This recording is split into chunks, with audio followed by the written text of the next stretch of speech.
सत्संग के बिखरे मोती, द्वितीय माला। पूज्य भाई जी कहते हैं, संत सबकी भलाई करे, केवल इतनी ही बात नहीं, संतों में ऐसी शक्ति है कि उस शक्ति के संस्पर्श से जो भी आ गया उसका परम कल्याण हो जाता है, चाहे उसे ये मालूम हो या ना हो। संत का मिलना बड़ा दुर्लभ, पर वे यदि मिल गए तो काम बन गया। उनके वस्तु गुण से ही काम बन जाता है। श्रद्धा होने पर काम हो, इसमें कौन बड़ी बात। पूज्य भाई जी कहते हैं, अमृत का संस्पर्श हुआ कि अमर हुए।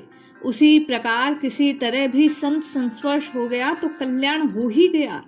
संत को न पहचान कर भी उनकी सेवा करने से, उनके दर्शन से कल्याण होता है। उनकी अवज्ञा तक करने वाले उनके संस्मरण में आके का फल अंत में कल्याण पाते हैं। नल कुबर और मणिग्रीव देवर्षि नारद की अवज्ञा करके भी भगवान को पा गए। श्रीमद् भागवत में कहा गया, एक ओर पार्थिव भोग स्वर्ग मोक्ष तथा दूसरी ओर संत के संग का एक क्षण, यह तुलना भी नहीं होती। ऐसा दुर्लभ संतों का संग होता है। संत का दर्शन होने के लिए भगवान की कृपा अपेक्षित है और संत दर्शन होने पर भगवान की अनुभूति होती है। बिनु हरि कृपा हम मिले ही नहीं संता। भगवान की कृपा हुए बिना संत का दर्शन नहीं होता। संत और भगवान में भेद नहीं है। भक्ति भक्त भगवंत गुरु चतुर नाम बपु एक, यह है संत की महिमा। पूज्य भाई जी कहते हैं, जिसके मन में सच्चे संत से मिलने की इच्छा हो वह भगवान से प्रार्थना करे। जो भगवान की प्राप्ति चाहता हो वह संत का सेवन करे। संत के द्वारा ही भगवान का महात्म्य, स्वरूप, गुण, लीला आदि सुनने को मिल सकते हैं। इन सबका रहस्य जानने के लिए संत के सिवा कोई और उपाय नहीं है। भाई जी कहते हैं, भगवान से प्रार्थना करनी चाहिए कि हमें संत मिले। संत मिलने से उनसे प्रार्थना करें कि आपको जो प्रिय से प्रिय वस्तु है वह हमें भी प्राप्त हो।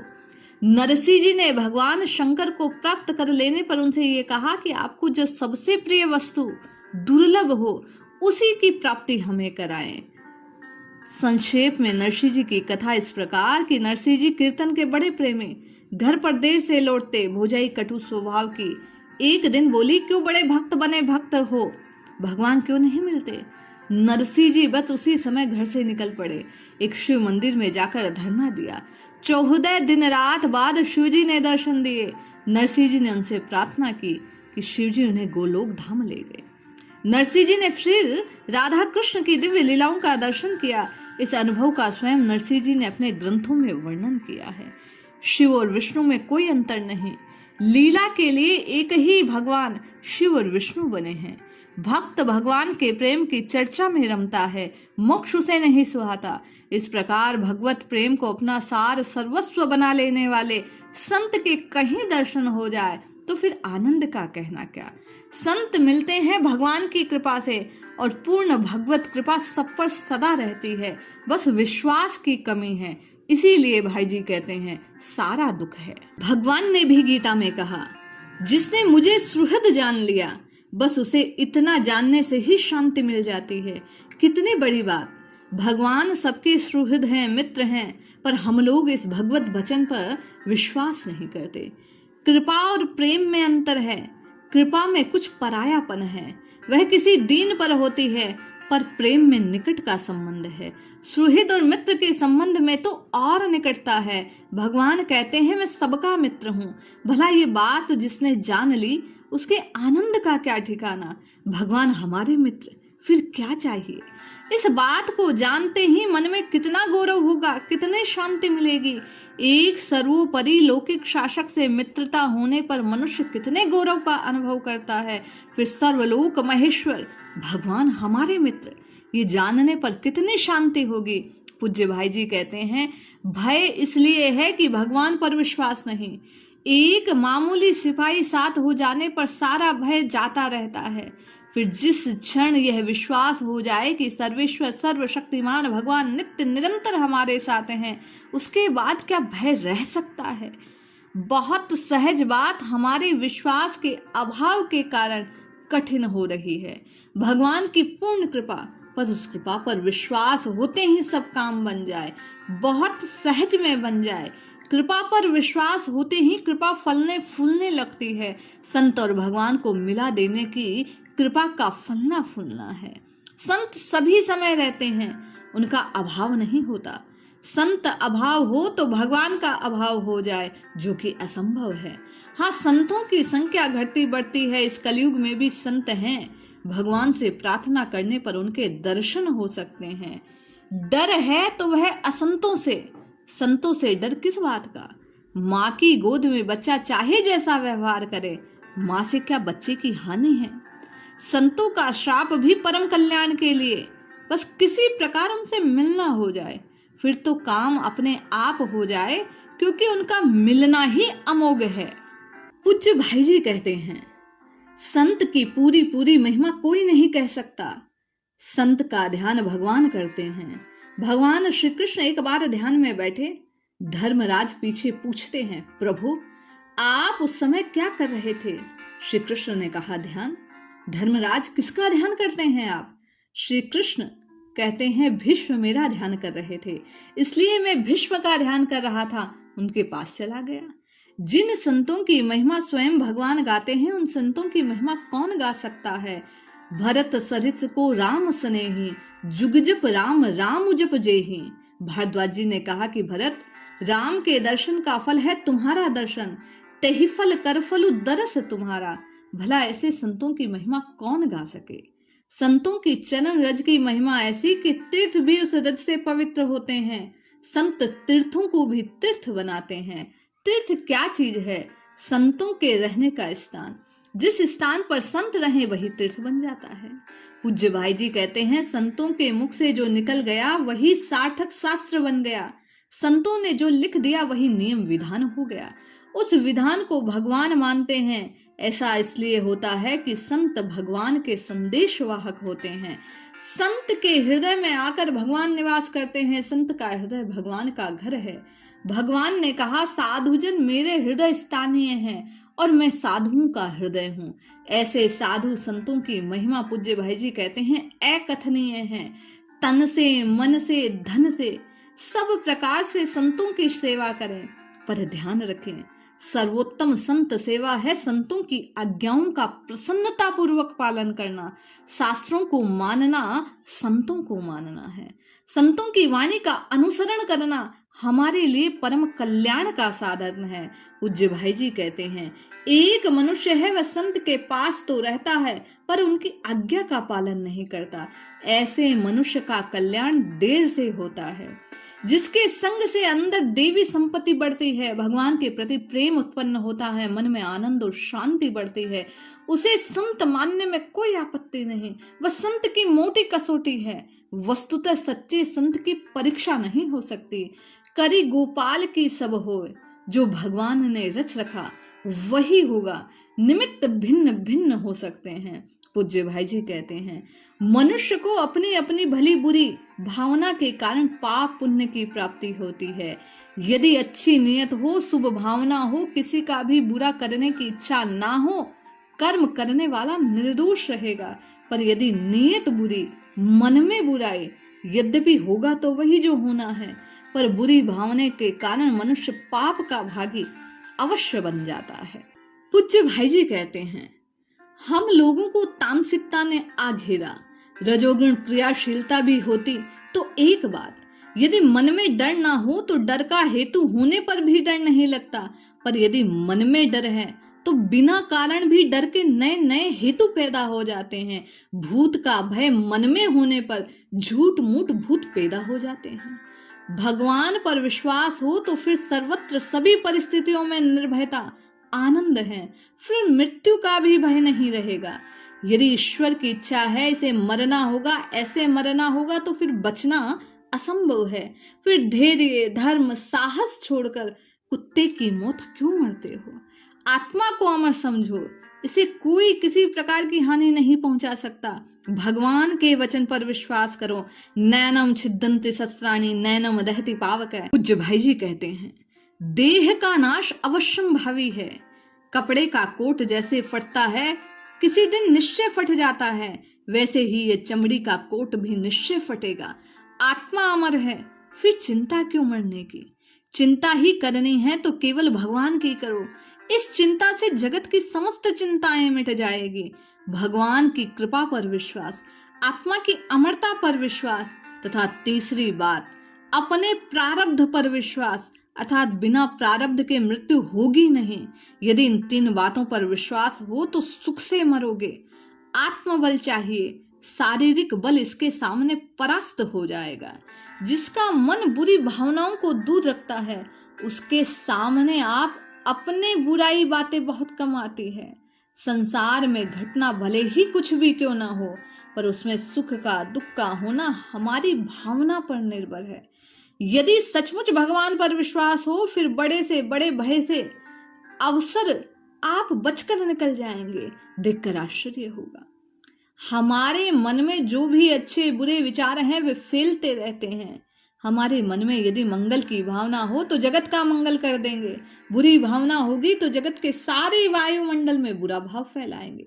हम स्वयं ऐसी चेष्टा करें कि हमारे मन में भय उत्पन्न न हो, फिर जगत को हम निर्भयता का दान कर पाएंगे। पूज्य भाई जी कहते हैं, आत्मा के अमरत्व पर विश्वास करने से भय छूता तक नहीं। भगवान के राज्य में अन्याय नहीं होता। फल के रूप में बुरा भला जो कुछ भी तुम्हें प्राप्त होता है वह तुम्हारे ही किए कर्मों का फल है। तुम जिसे बुरे फल में कारण वेरी मान रहे हो वह केवल निमित्त बन गया। फल तो तुम्हें अपने कर्मों का मिलता है।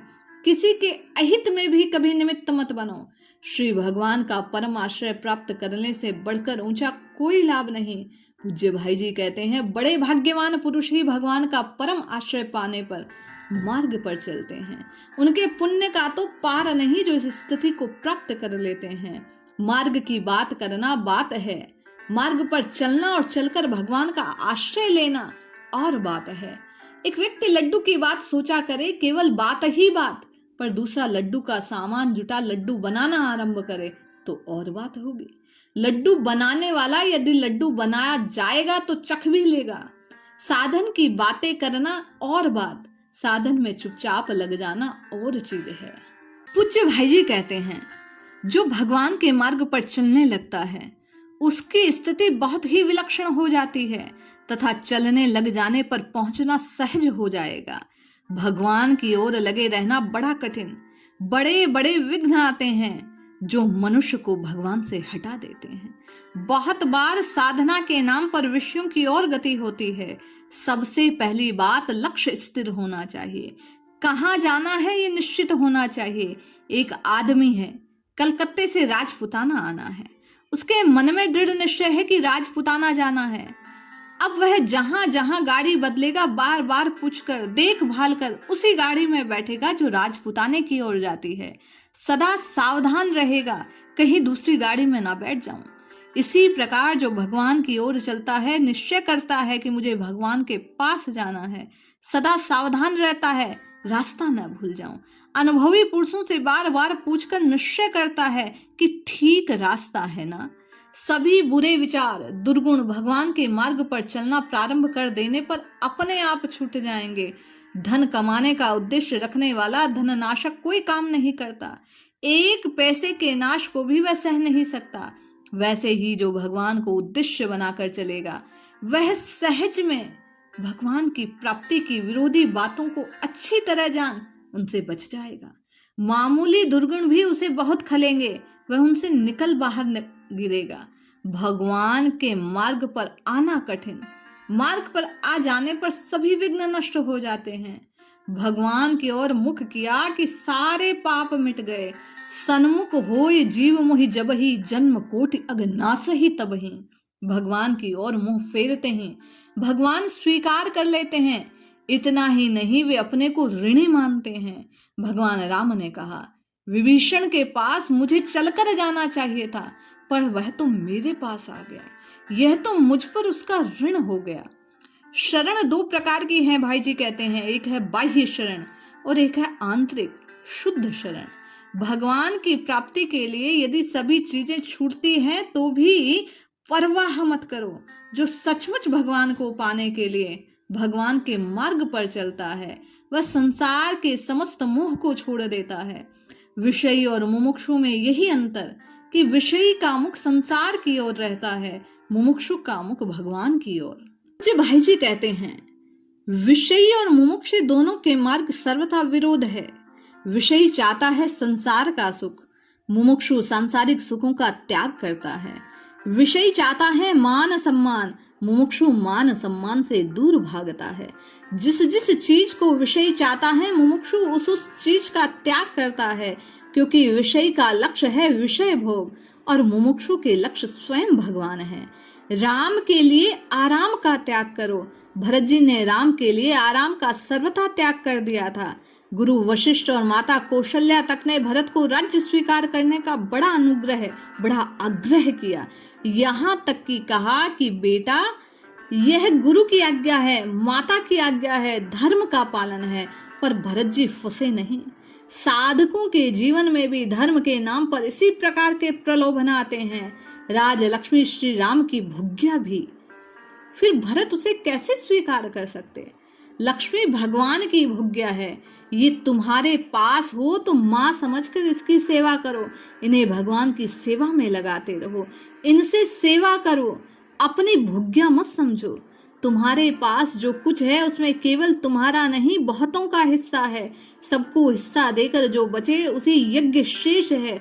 उसे भोगो, उसे खाओ, वह अमृत है। ऐसा नहीं करते तो समझो तुम चोर हो, पाप जीवन में खा रहे हो। सभी चीजें भगवान की हैं, पर जब मनुष्य उन चीजों को अपनी मान लेता है तब फिर पाप आए बिना नहीं रहता। पूज्य भाई जी कहते हैं, मनुष्य विषयों में इतना रच पच गया कि कहीं कभी भगवान को स्मरण भी करता है तो विषयों के लिए। इस प्रकार के भगवत स्मरण से साध्य भगवान नहीं, साध्य तो विषय है। विषय प्राप्ति के लिए साधन भगवान है, पर इस प्रकार विषयों के लिए भी सचमुच भगवान को भजने वाले बहुत थोड़े होते हैं।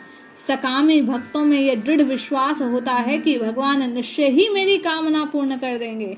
वे एकमात्र भगवान को अपनी कामना पूर्ति के लिए अवलंबन बनाते हैं। ध्रुव जी को राज्य चाहिए था, उन्होंने सब भरोसा छोड़ भगवान को पुकारा। इसी प्रकार कोई विश्वास पूर्वक धन के लिए भी भगवान को पुकारे तो भगवान अवश्य सुनते हैं।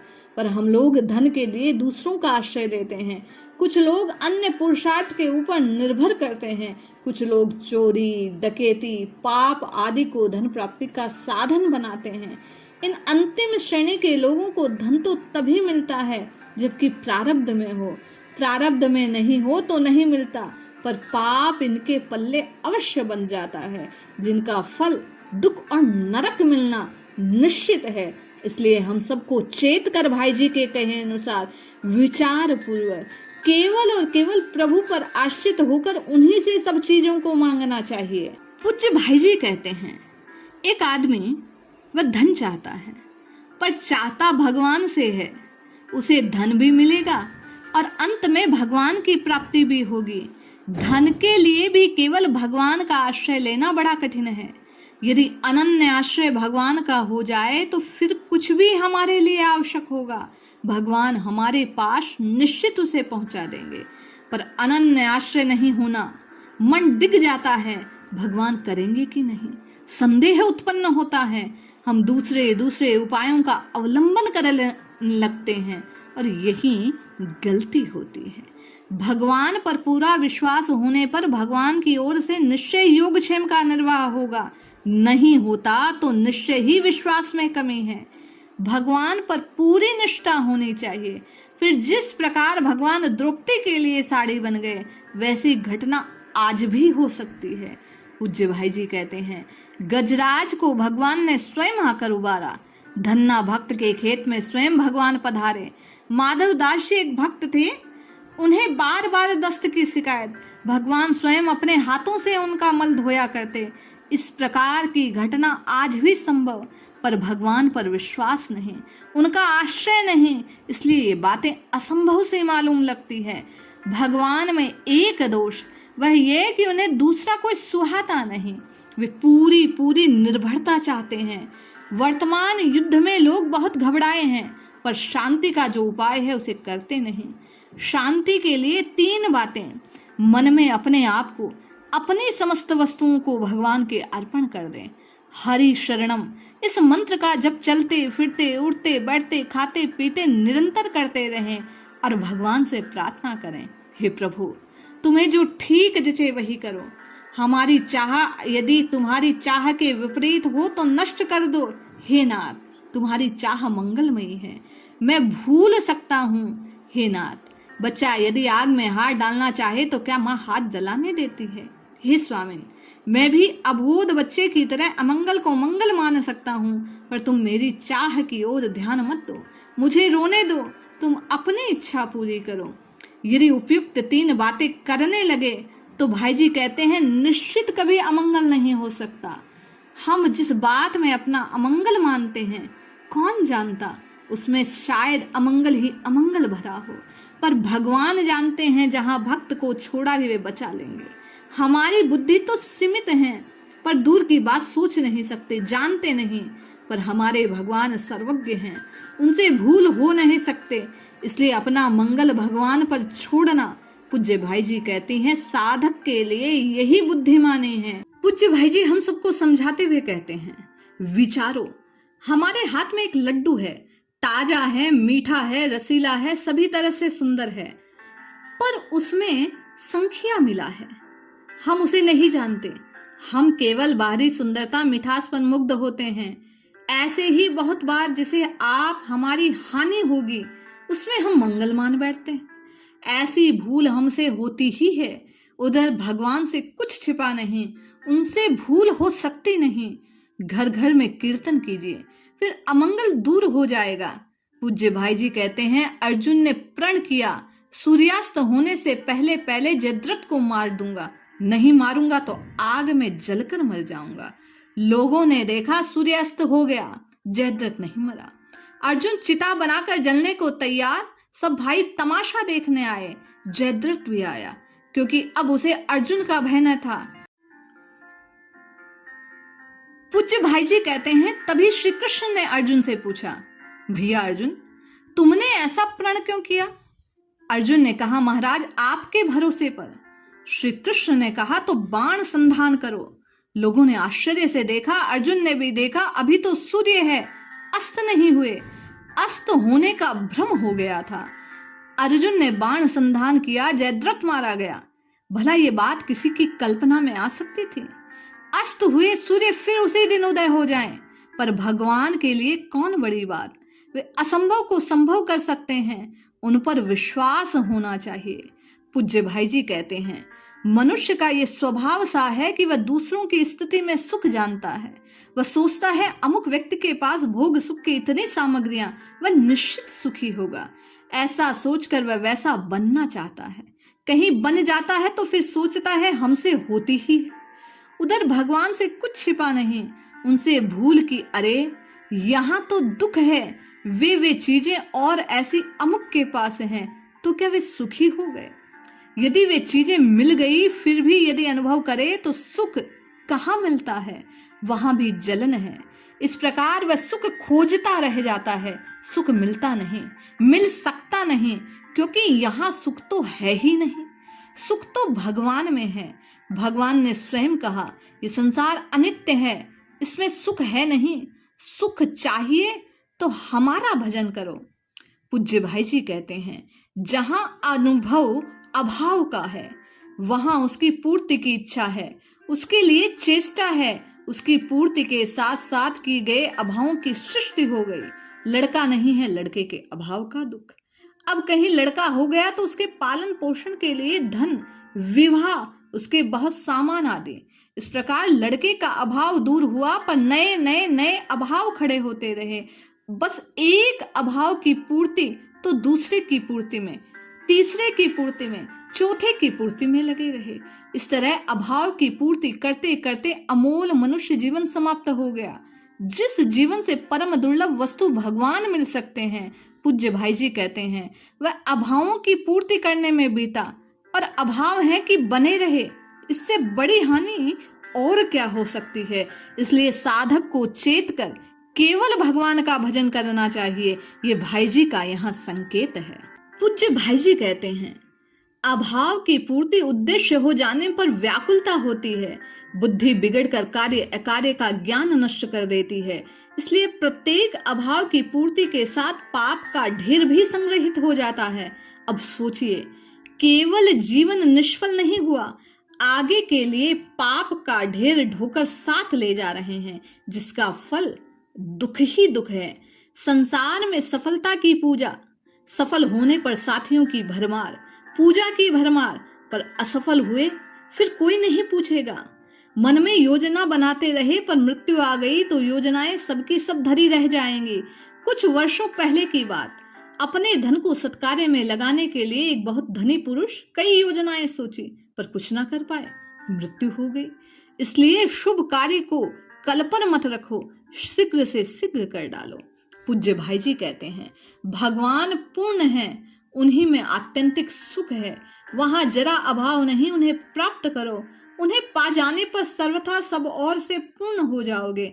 अभाव सदा के लिए मिट जाएंगे। उन्हें एक बार पा लेने पर फिर कभी उनसे वंचित नहीं रहोगे। तन से, मन से, धन से, सब प्रकार से केवल भगवान का भजन करो, यही उन्हें पाने का उपाय है। मनुष्य देह उन्हीं को पाने के लिए मिली।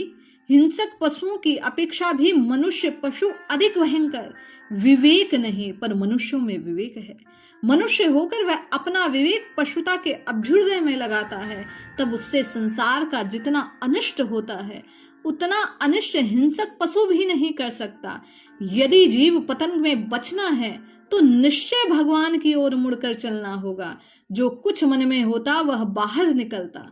ये जो महायुद्ध इस समय देख रहे हैं वह अकस्मात आ टपका हो, ये बात नहीं है। इसका मन के अंदर अंदर पहले से निर्माण हो गया, अब वह बाहर सामने आ गया। पूज्य भाई जी कहते हैं, यदि हम जगत में सुख शांति का विस्तार चाहते हैं, अपने अपने मन में भगवान को लावें, सुख शांति सबके सामने बाहर आ जाएगी। हम मन में भजते हैं पाप, अशांति, दुख, दुर्भिक्ष को, फिर सुख और शांति का विस्तार कैसे हो? जिस प्रकार भी हो, मन को पाप से अलग रखने का प्रयास करो। यदि कोई छाया को पकड़ना चाहे तो छाया और आगे बढ़ जाएगी, पर यदि सूर्य की ओर मुख करके कोई दौड़ने लग जाए तो छाया पीछे पीछे पड़ जाएगी। इसी प्रकार संसार के सुख ऐश्वर्य पीछे छोड़ने पर आगे आगे और हाथ न आते। यदि मनुष्य इनकी ओर पीठ कर ले, भगवान की ओर मुख कर ले, तो सुख सुविधा ये सब भोग पीछे पीछे आते हैं। जितनी सुविधाओं को प्राप्त करने का प्रयत्न होगा उतनी असुविधा होगी। इसलिए भाई जी कहते हैं, संसार से विमुख हो, प्रभु के सम्मुख होने पर जीव को सब कुछ प्राप्त हो सकता है। इसलिए परमात्मा का होकर, परमात्मा का बनकर उनके नाम का जप कीजिए, निश्चित कल्याण होगा।